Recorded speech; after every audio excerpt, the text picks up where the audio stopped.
좋으신 하나님이 주시는 은총과 또 평화가 사랑하는 여러분들과 함께 하시기를 빕니다. 오늘은 성령 강림의 제3주입니다.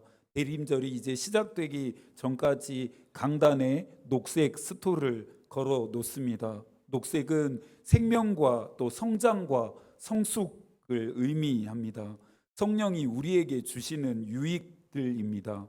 장신대학교 송인설 교수는 종교 개혁자들이 성령을 어떻게 이해했는지를 설명합니다. 먼저 루터는 성령을 말씀에 의해 신자의 마음 안에 역사하면서 말씀을 깨닫게 하는 영으로 이해했습니다. 성령의 도우심 없이는 말씀에 대한 온전한 깨달음과 만날 수 없다라는 것인데요. 행함도 그렇습니다. 말씀을 들은 후에 마땅하고 올바른 결단과 헌신의 자리까지로 나아가려고 한다면 반드시 성령의 도우심이 필요합니다. 칼빈에게 성령은 하나님이 주시는 은혜와 유익을 누리게 하는 존재였습니다. 하나님이 우리에게 은혜로 주신 그리스도가 성령을 우리에게 적용하게 하고 우리는 이를 통해 그리스도의 유익을 누린다는 것입니다. 성령의 작용 없이, 성령의 도움 없이 우리에게 주시는 풍성한 유익을 누리지 못합니다. 성령은 그리스도와 그리스도인을 효과적으로 연합하게 하기 때문입니다. 청교도 목사였던 오웬은 개신교의 성령론을 발전시켰다라고 하는 찬사를 받는데요. 그가 말하는 성령의 역사는 그리스도인들을 다시 태어나게 함, 즉 전적으로 부패한 그리스도인의 영혼의 상태가 의로워지게 하는 중생의 사역이다 정의했습니다. 요한도 오시는 성령이 하시는 일에 대해 요한복음 16장 13절에서 말했습니다. 그러나 진리의 성령이 오시면 그가 너희를 모든 진리 가운데로 인도하시리니 그가 스스로 말하지 않고 오직 들은 것을 말하며 장래일을 너희에게 알리시리라. 성령께서 사랑하는 여러분들을 진리 가운데로 인도하시고 그리스도와 또 연합되게 하셔서 풍성한 은혜와 유익들을 누리게 하시기를 축복합니다. 베드로전서 강의 8번째 시간입니다. 베드로전서를 읽어가면서 그리스도인의 정체성, 삶의 방식과 목적을 배우고 있습니다. 지난 한 주를 보내고 난 후에 읽는 베드로전서의 권면들이 저에게는 묵직한 울림이 되고 있습니다. 목사로서가 아니라 그리스도인으로서 하나님의 뜻을 따라 남은 인생을 잘 살아야겠다는 결단을 하고 있습니다. 베드로는 죄를 그치고 예수의 마음으로 갑옷을 삼으라 말했고, 바울은 어둠의 일을 벗고 빛의 갑옷을 입자 말합니다. 옷은 지위와 신분과 정체성을 나타냅니다. 그리스도인은 예수 그리스도라는 옷을 입었습니다. 예수 그리스도라고 하는 옷을 입은 채 죄를 짓고 어둠의 일을 지속할 수는 없습니다. 베드로는 선을 행하는 것과 고난 당함을 연결시켜 말했습니다. 지금까지 그리스도인들의 정체성, 삶의 방식과 목적이 선을 행하는 것과 어떻게 연결되었는지를 살펴보았다면 오늘은 베드로가 말하는 고난 속으로 한 걸음 더 깊이 들어가 보려고 합니다. 12절의 말씀을 함께 읽습니다. 사랑하는 자들아, 너희를 연단하려고 오는 불시험을 이상한 일 당하는 것 같이 이상히 여기지 말고. 성서에서 불은 하나님의 상징으로 사용되었습니다. 예로 구약과 신약에서 하나씩 찾아보겠습니다. 구약에서 사용되었던 이 상징을 찾아보려면 호렙산 정상까지 올라가야 합니다. 모세는 호렙산에서 떨기나무에 붙은 불꽃을 보았습니다. 고대 근동 사막에서는 마른 나무들의 자연 발화가 종종 있었기에 특별할 것 없는 현상이었습니다. 그런데 가만히 지켜보니 뭔가 심상치 않음을 모세는 느낍니다. 타는 냄새나 연기도 없고 불꽃만 이글거리고 있었습니다. 모든 일상이 뒤집히는 낯선 세계로 모세는 빨려 들어갑니다. 그리고 부르시는 하나님의 음성을 듣습니다. 모세야, 모세야. 어디서 들려오는지 알 수 없는 음성 앞에 자신의 존재가 뒤흔들리고 있음을 느낍니다. 예, 제가 여기 있나이다라고 모세는 응답합니다. 하나님은 출애굽이라고 하는 위대한 여정의 안내자가 될 모세에게 뜨겁지만 타지 않는 불꽃의 모습으로 찾아오셨습니다. 신약에서 사용되었던 상징은 마가의 다락방에서 발견되어집니다. 오순절 믿는 자들이 다 같이 모여 기도했습니다. 예루살렘을 떠나지 말고 약속하신 것을 기다리라고 하는 예수의 분부 때문이었죠. 하지만 그날 그곳에서도 낯선 세계의 문이 열립니다. 하늘에서부터 세찬 바람이 부는 소리가 들립니다. 온 집안이 들썩입니다. 불길이 솟아오를 때 혓바닥 갈라지는 것과 같은 여들이 나타나 각 사람 위에 내려 앉습니다. 그곳에 모인 한 사람 한 사람이 떨기나무가 됩니다. 오늘 이 시간 하나님의 말씀에 귀 기울이고 있는 여러분들에게도 낯선 세계의 문이 열리기를 소망합니다. 많은 믿음의 위인들의 마음을 움직였던 따뜻하고 또 뜨거운 역사를 경험하게 되시기를 축복합니다.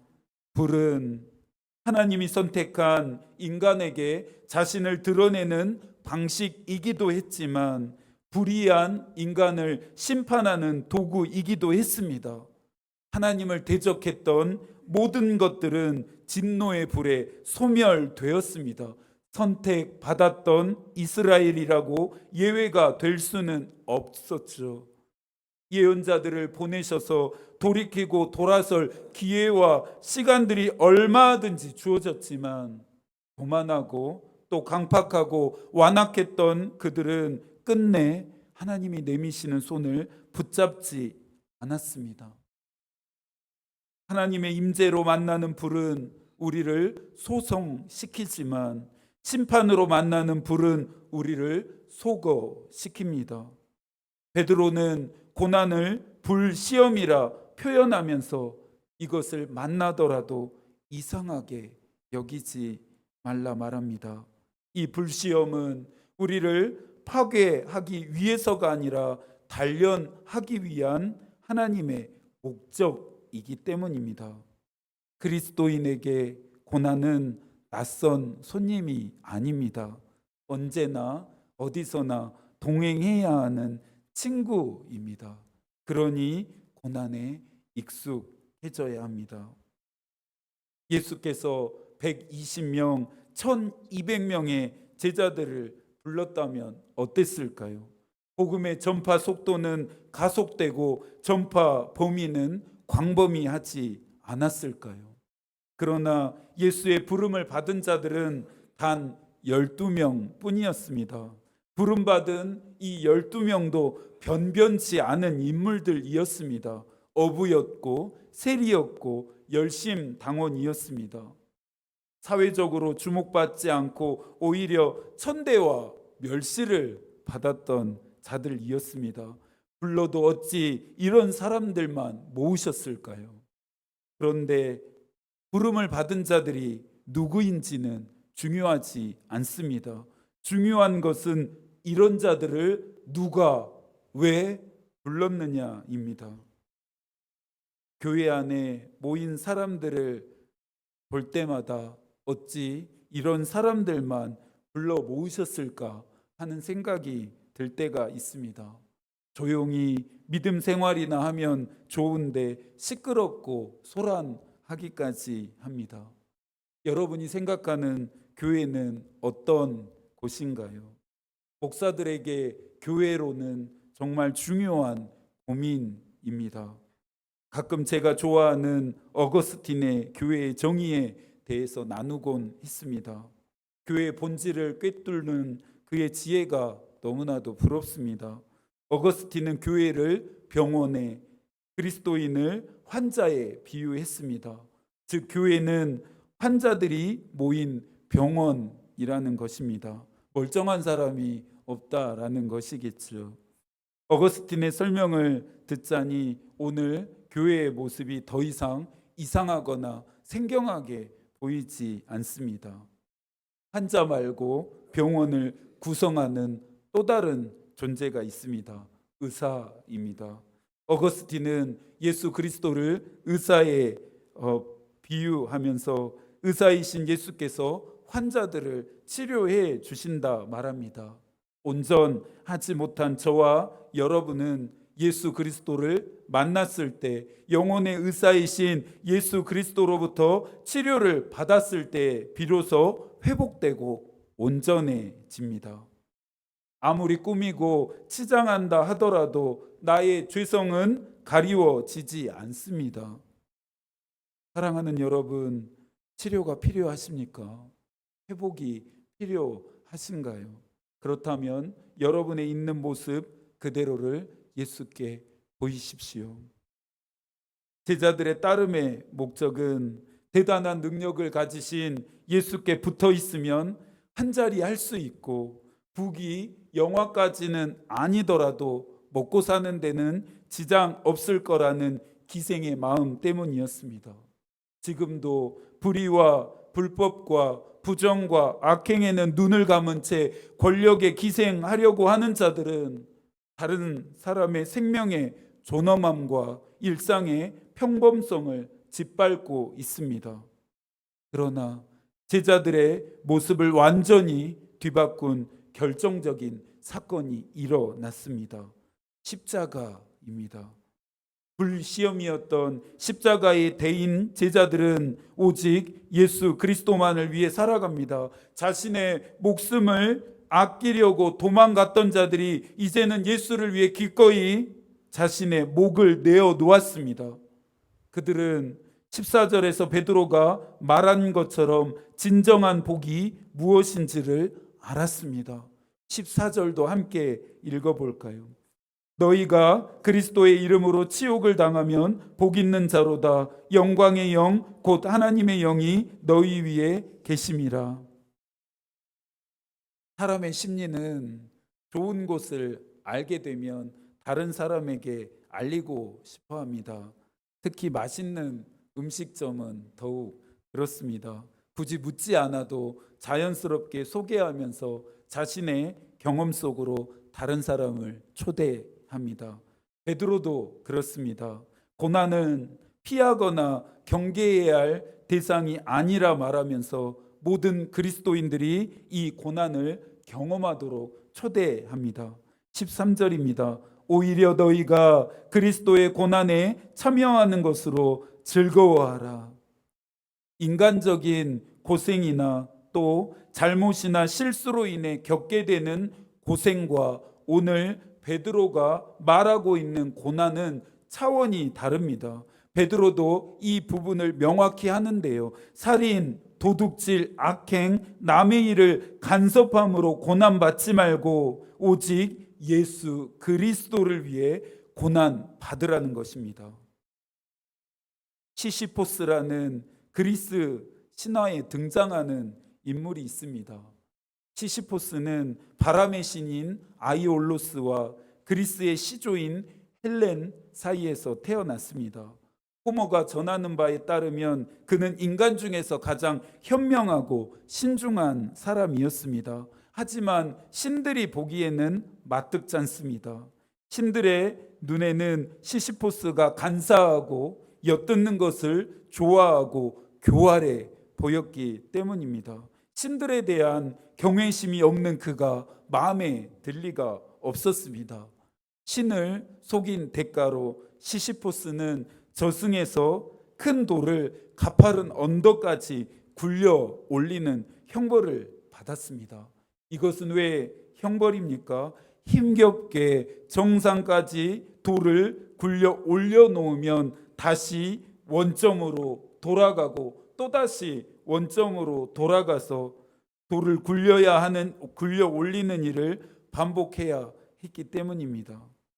시시포스가 받은 형벌은 인간이 가장 견디기 힘든 일인 의미 없는 일의 반복이었습니다.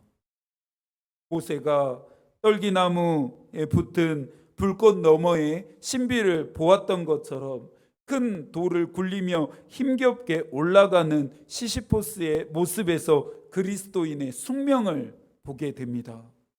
그리스도인은 고난이라고 하는 큰 돌을 밀고 올라가야 합니다. 끝났다고 생각했는데도 다시 원점이고 또 고난이라고 하는 돌을 올려야 합니다. 굴려서 올려야 할 더 큰 돌들이 눈앞에 기다리고 있습니다. 돌을 굴려 올리는 것이 시시포스에게는 형벌이었지만 고난이라고 하는 돌을 굴려 올리는 것은 그리스도인들에게 복입니다. 그래서 내 인생을 세상과 사람들의 관점이 아니라 하늘의 뜻으로 해석할 수 있어야 합니다. 얼마 전에 저희 집에 세탁기에 문제가 생겼습니다. 탈수를 하는데 딱딱한 물체를 넣고 돌리는 것처럼 탁탁탁 소리가 났습니다. 세탁이 종료되고 빨랫감을 뺐는데 전혀 탈수가 되질 않았습니다. 어떻게 했을까요? 사모님이 세탁기 회사 서비스 센터에 전화를 했습니다. 고난이라고 하는 미로 속에서 길을 잃지 않으려면 고난을 설계하신 하나님께 나아가 고난의 목적을 물어야 합니다. 도우심을 요청해야 합니다. 내 인생의 고난을 만났을 때에는 나를 창조하시고 내 인생을 주관하시는 하나님께 피해야 합니다. 19절의 말씀을 새 번역으로 읽겠습니다. 그러므로 하나님의 뜻을 따라 고난을 받는 사람은 선한 일을 하면서 자기의 영혼을 신실하신 조물주께 맡기십시오. 고난은 하나님의 뜻 아래서 우리의 발에 신을 벗게 합니다. 초월자이신 그분 앞에서 나의 부족함, 연약함, 모자람을 인정해야 합니다. 베드로 서신의 수신자는 AD 96년경 도미티안 황제에 의해서 전개된 광범위한 핍박과 박해 아래 살고 있었던 소아시아 지역의 그리스도인들입니다. 그들의 운명은 바람 앞에 등불이었습니다. 순응하고 동화되어서 원하는 삶을 이어갈 것인지 아니면 거부하고 저항하면서 고난 받을 것인지를 선택해야 했습니다. 베드로는 고난을 두 가지의 차원으로 설명합니다. 현실적인 차원으로는 고난 받음으로 하나님께 영광을 돌림이고, 내세적인 차원으로는 하나님 나라에서 받게 되는 심판과 연결 짓습니다.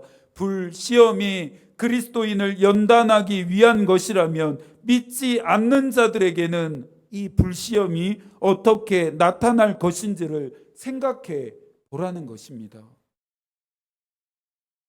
베드로가 안내하는 길을 따라가다가 시인 천상병의 약속이라고 하는 시와 만났습니다. 주보에도 그 시를 실어 놓았는데요. 한 그루의 나무도 없이 서러운 길 위에서 무엇으로 내가 서 있는가?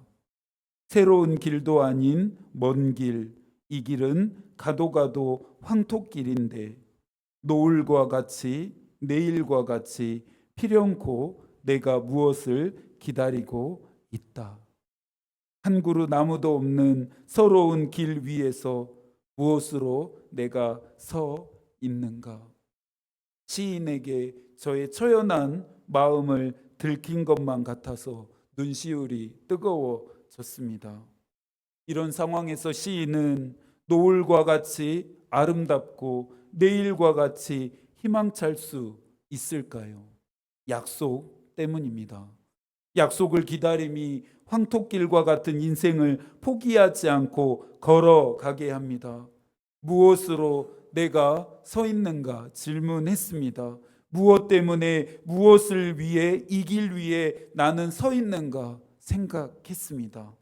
약속 때문입니다.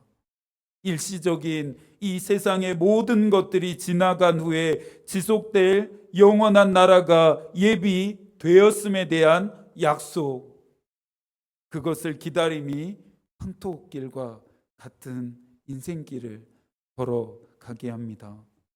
고난은 능력과 기적으로 이겨내는 것이 아닙니다. 버팀과 견딤으로 이기는 것입니다. 예수께서 골고다 언덕에서 처음부터 못 박히신 것이 아닙니다. 조롱과 멸시와 순환을 받을 대로 다 받으신 이후에 자신의 십자가를 지고 골고다를 향해 한 발 한 발 올라가셨습니다.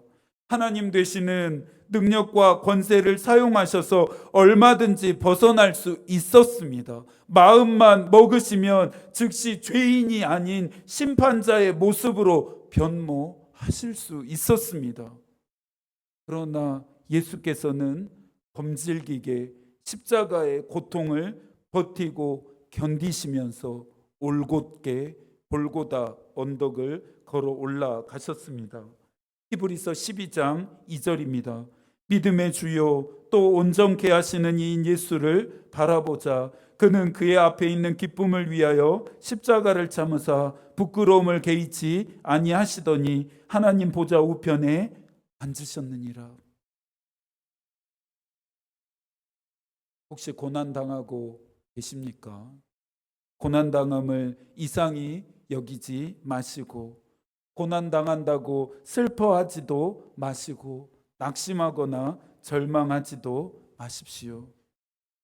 예수 그리스도를 위해 받는 고난, 복음을 전하기 위해 받는 고난, 선을 행하다가 받는 고난, 믿음 생활을 잘 하려다가 받는 고난은 우리를 예수 그리스도와 잇대어지게 합니다. 그분의 마음, 그분과 같은 마음을 품게 하고 그분을 따르는 삶을 살게 합니다. 야고보서 5장 13절입니다. 너희 중에 고난 당하는 자가 있느냐? 그는 기도할 것이요. 조금 전에 말한 이유들로 인해 고난 받고 있으시다면 여러분 기도하십시오. 하나님께 나와 기도하십시오. 하나님의 뜻을 물으시고 고난을 버티고 견딜 힘과 용기를 요청하십시오. 그러므로 나는 이런 고난을 당하면서도 부끄러워하지 않습니다. 나는 내가 믿어온 분을 잘 알고 있고 또 내가 맡은 것을 그분이 그날까지 지켜주실 수 있음을 확신합니다.